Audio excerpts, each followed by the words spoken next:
श्री शिवाय नमस्तुभ्यम।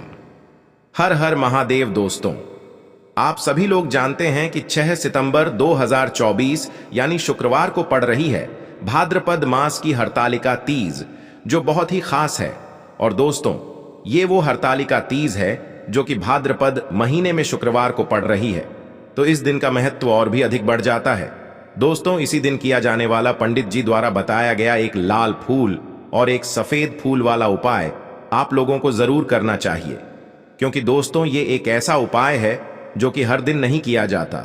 भाद्रपद महीने में हरतालिका तीज आती है, उसी दिन किया जाता है।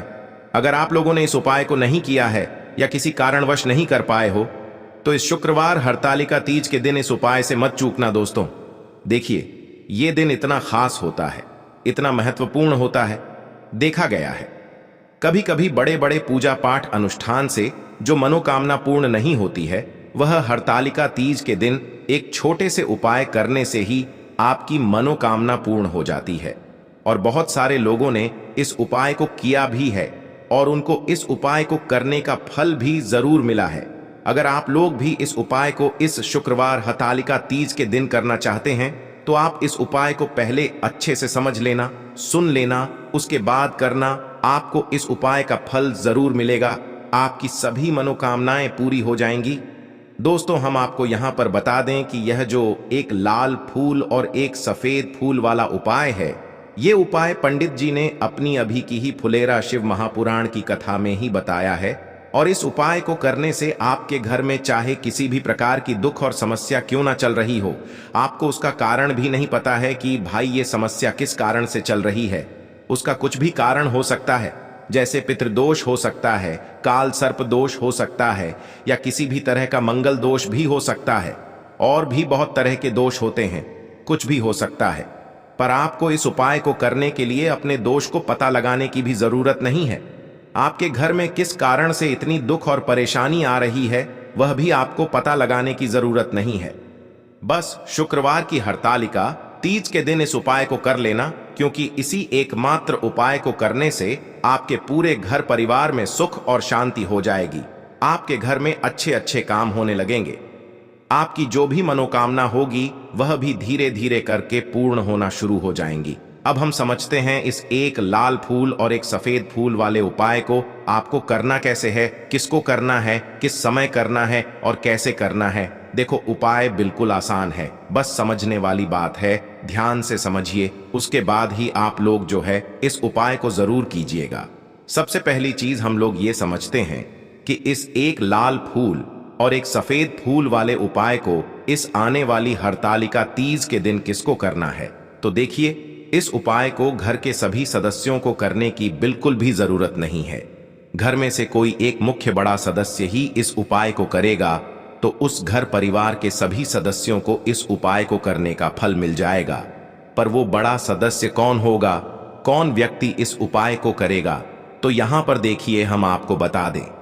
घर की जो बड़ी माताएं बहनें होंगी, घर की बड़ी माताओं बहनों में से कोई भी एक माता बहन इस वाले उपाय को कर सकती है।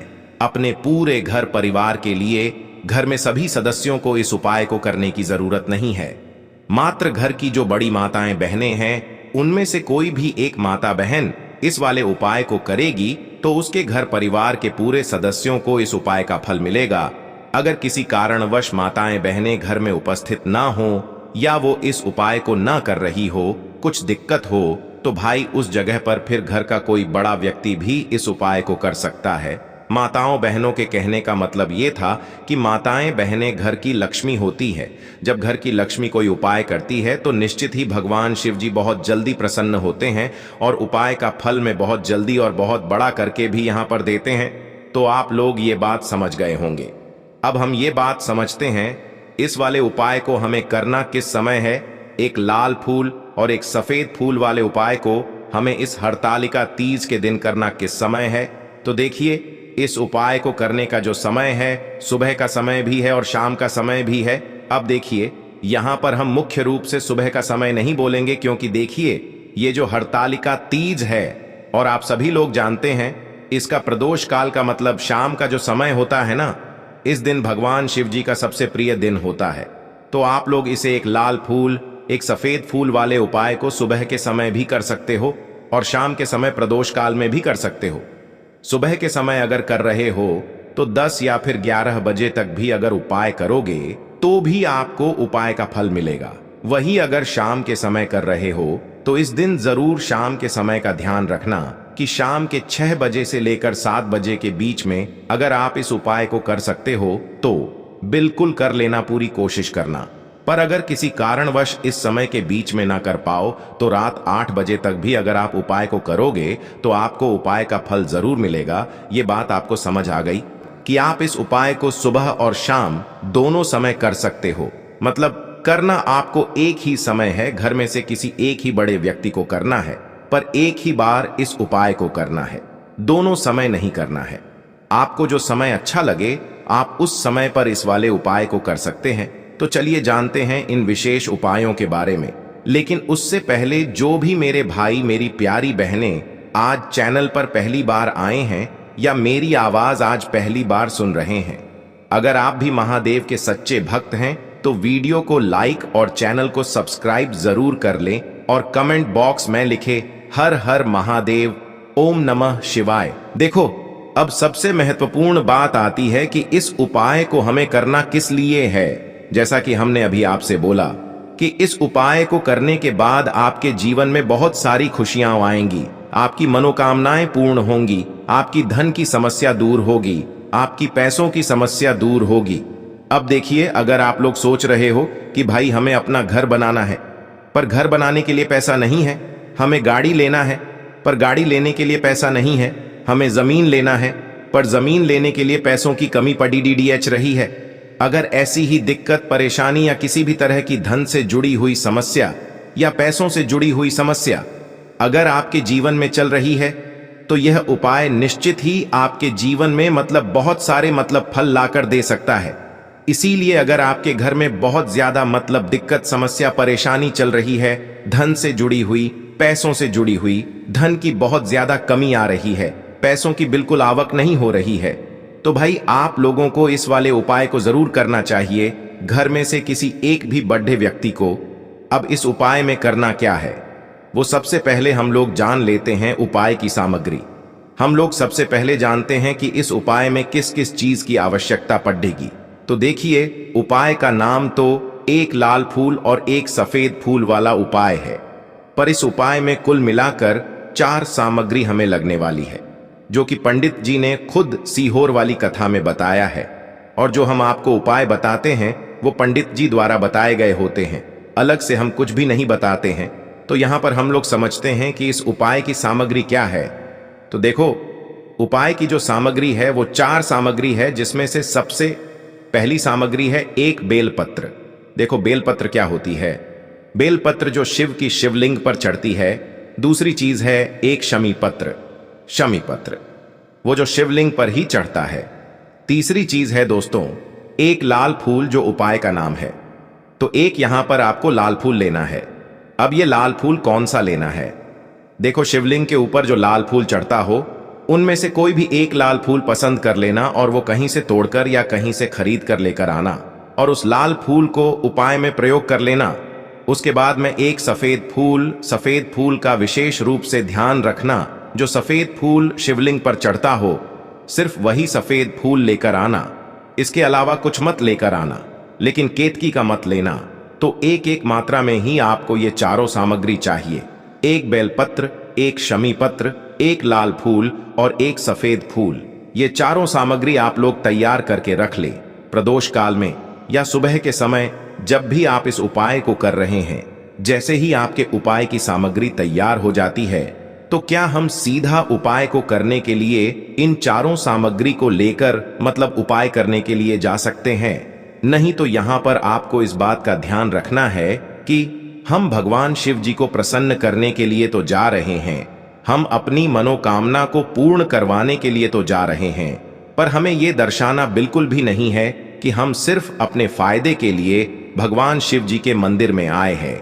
इसलिए हम इस उपाय को करने के साथ में भगवान शिव जी की पूजन अर्चना के लिए कुछ सामग्री भी जरूर लेकर जाएंगे। जैसे कि सुबह के समय अगर आप उपाय को कर रहे हो इस एक लाल फूल और एक सफेद फूल वाले उपाय को तो भाई सुबह के समय आपको एक लोटा जल लेकर जाना है। जो लोग प्रतिदिन शिव जी के मंदिर जाते हैं, पूजन अर्चना करते हैं, जल चढ़ाते हैं, फूल बेलपत्र सब कुछ चढ़ाते हैं, भाई वो अपनी पूजन अर्चना वैसी की वैसी ही करना।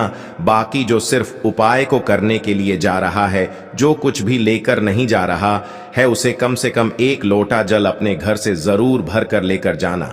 अगर आप उपाय को कर रहे हो, है ना, क्योंकि इस वाले उपाय को आप भगवान शिव जी की पूजन अर्चना करने के बाद ही करना।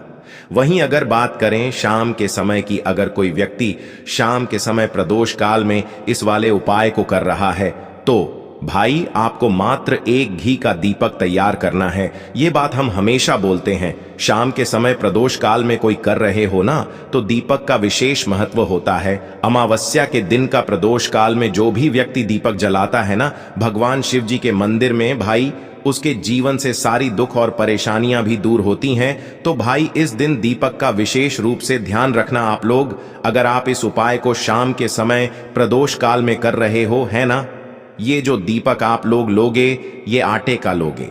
जो आटा आप गूंद दोगे उसके अंदर कुछ भी मत डालना, मात्र सादा आटा लगाकर उसे तैयार कर लेना और एक मीडियम साइज का दीपक तैयार कर लेना।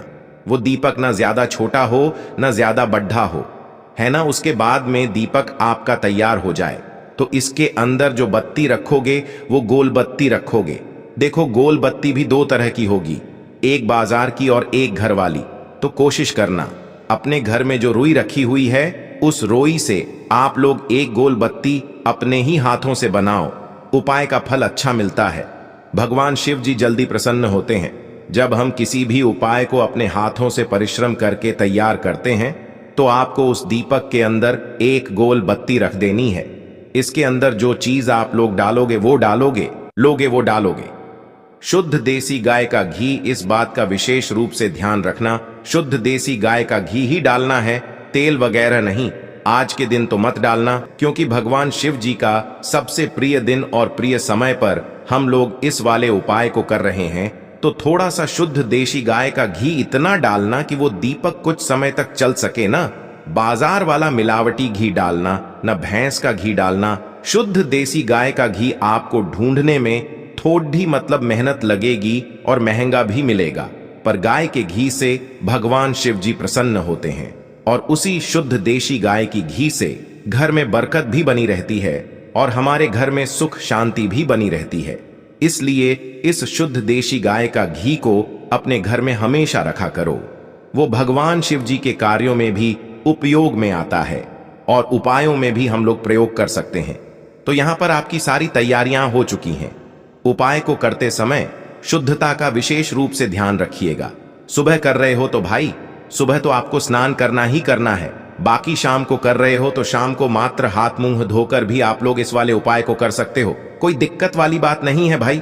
उपाय की पूरी सामग्री तैयार करके और पूजन सामग्री लेकर आपको भगवान शिव जी के मंदिर पहुंचना है, जो आपके घर के पास में हो, जहां पर शिवलिंग विराजित हो, शिवालय हो, वहां पर आप लोगों को पहुंचना है। और जैसे ही आप भगवान शिव जी के मंदिर में पहुंचते हो, वहां जाकर ही उपाय शुरू नहीं करना है। पहले आपको भगवान शिव जी की पूजन अर्चना करना है। पूजन अर्चना कैसे करोगे? सुबह के समय गए हो तो एक लोटा जल वगैरह जो भी पूजन सामग्री लेकर गए हो, उससे पहले पूजन सामग्री आप लोग मतलब पूजन भगवान शिव जी की कर लो। जो व्यक्ति सिर्फ एक लोटा जल लेकर गए हैं, वो शिव जी की शिवलिंग पर मात्र एक लोटा जल एक धारा से धीरे धीरे करके चढ़ा लो, है ना।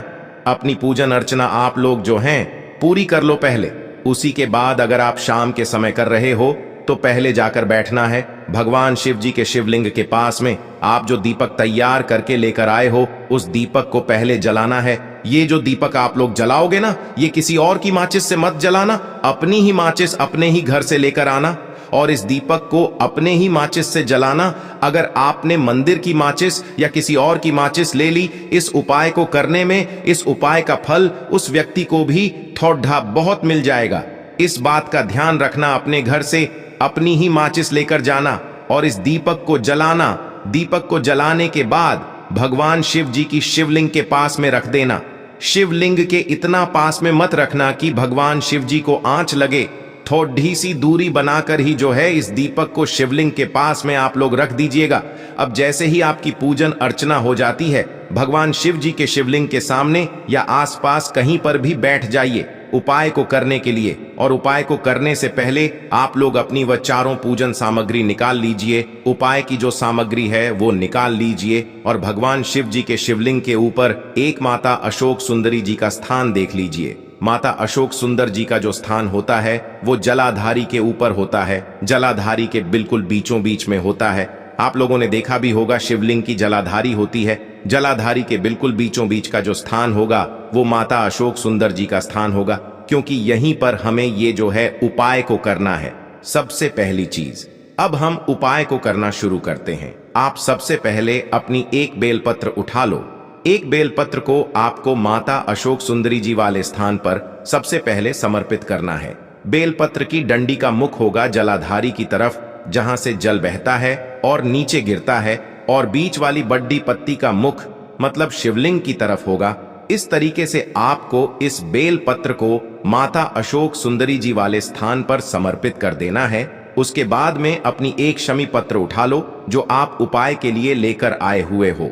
शमी पत्र को उठाकर शमी पत्र की भी जो डंडी का भाग होगा वो जलाधारी की तरफ करके, जहां से जल बहता है नीचे गिरता है उस तरफ करके, और पत्ती वाला भाग शिवलिंग की तरफ करके इस शमी पत्र को भी उस बेल पत्र के ऊपर आपको समर्पित कर देना है। समर्पित करने के बाद अब आप ले लो अपना एक लाल फूल जो आप उपाय को करने के लिए लेकर आए हुए हो।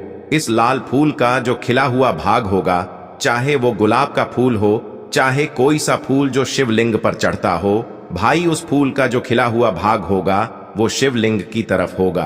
बाकी जो पीछे का भाग होगा फूल का वो जलाधारी की तरफ, जहां से जल बहता है नीचे गिरता है उस तरफ होगा। और आखिरी में आपका जो एक सफेद फूल बचा हुआ है, इस सफेद फूल को भी आपको लेना है और सफेद फूल का जो खिला हुआ भाग होगा वो शिवलिंग की तरफ होगा, जहां पर शिवलिंग रखा हुआ है उस तरफ होगा, और डंडी का भाग जलाधारी के पीछे की तरफ हो जाएगा। मतलब जो जहां से जल बहता है और नीचे गिरता है। जब आप लोग एक बेलपत्र, एक शमी पत्र और एक लाल फूल, एक सफेद फूल चढ़ा रहे हो, तो उस समय आप लोगों को कांता भगवान या कांता चक्र का नाम लेते हुए ही जो है इस उपाय को करना है, और भगवान शिव जी और नारायण जी का स्मरण करते हुए ही इस उपाय को आपको करना है। तो जब भी आप एक बेल पत्र, एक शमी पत्र, एक लाल फूल और एक कमी हो रही है, जो भी दुख और समस्या परेशानी चल रही हो, आपको अपनी वह दुख और परेशानी जो है भगवान शिव जी से उपाय को पूरा करने के बाद वहीं पर पास में बैठकर बोल देना है। हाथ जोड़ के आंखें बंद करके अपनी परेशानी और श्री शिवाय नमस्तुभ्यम का जाप करना है। दोस्तों, आज हमने इस वीडियो में कुछ उपाय बताए हैं जो आपको करने हैं। अगर आपको वीडियो अच्छी लगी हो तो वीडियो को 1 लाइक और चैनल को सब्सक्राइब जरूर करें। हर हर महादेव।